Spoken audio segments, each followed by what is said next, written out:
मुरादाबाद के मझौला थाना क्षेत्र स्थित हर्बल पार्क इन दिनों गुंडागर्दी का केंद्र बना हुआ है। टैक्स के नाम पर उगाही की जा रही है। दरअसल पार्क में दबंगों ने कुछ युवकों को पीट दिया। पूरी घटना को किसी ने अपने मोबाइल में कैद कर लिया। पीड़ित एक युवक ने बताया कि बाइक की पर्ची कहीं गिर गई थी, जिसके बाद उसके साथ मारपीट की गई। पीड़ितों ने आरोपियों के खिलाफ थाने में तहरीर दी है।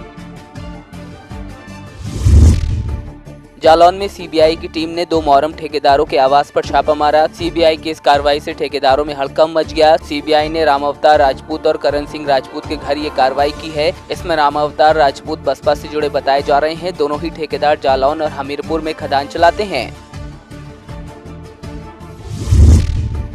फर्रुखाबाद के विकासखंड नवाबगंज की ग्राम सभा गुठिना के ग्राम प्रधान पर गंभीर आरोप लगे हैं। ग्रामीणों का आरोप है कि ग्राम प्रधान ने अधिकारियों से मिलकर बिना शौचालय बनवाए ही सारी रकम का गबन कर लिया। फिलहाल जिलाधिकारी मोनिका रानी को घोटालों के लिए शिकायत दी गई है।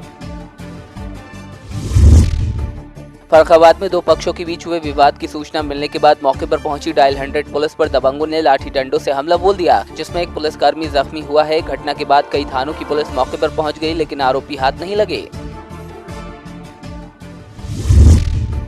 बुलंदशहर की खुर्जा कोतवाली के मुरारी नगर में गृह क्लेश के चलते युवक ने फांसी लगाकर आत्महत्या कर ली। मौके पर पहुंची पुलिस ने शव कब्जे में लेकर पोस्टमार्टम के लिए भेजा। बताया जा रहा है कि मृतक पत्नी के मायके चले जाने से दुखी था।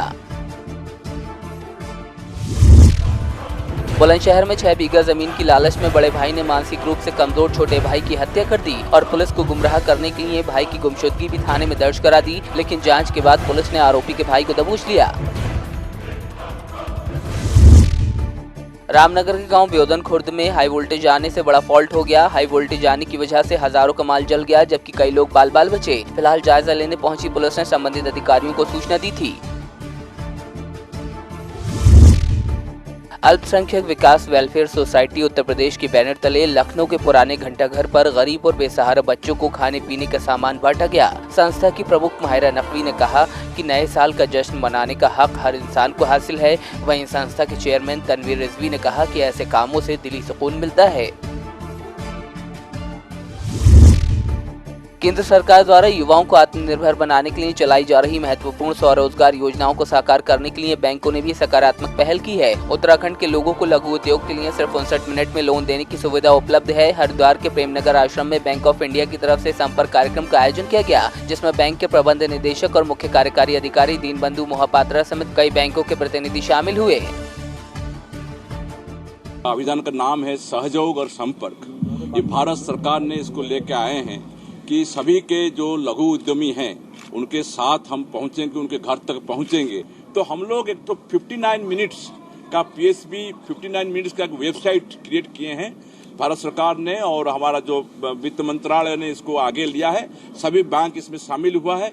इसमें कोई भी आदमी अगर कोई नया काम करना शुरू करता है, लघु उद्यमी जो काम करना शुरू करता है या जो पहले से लोन ले चुका है, वो अगर चाहता है उसको बढ़ाने के लिए, आगे जाने के लिए, वो अपना उस साइट में जाके 3 चीज हमको उसको देने का है। एक तो अपना GST डिटेल्स वहां देने का है, और एक तो इनकम टैक्स का डिटेल वहां देने का है।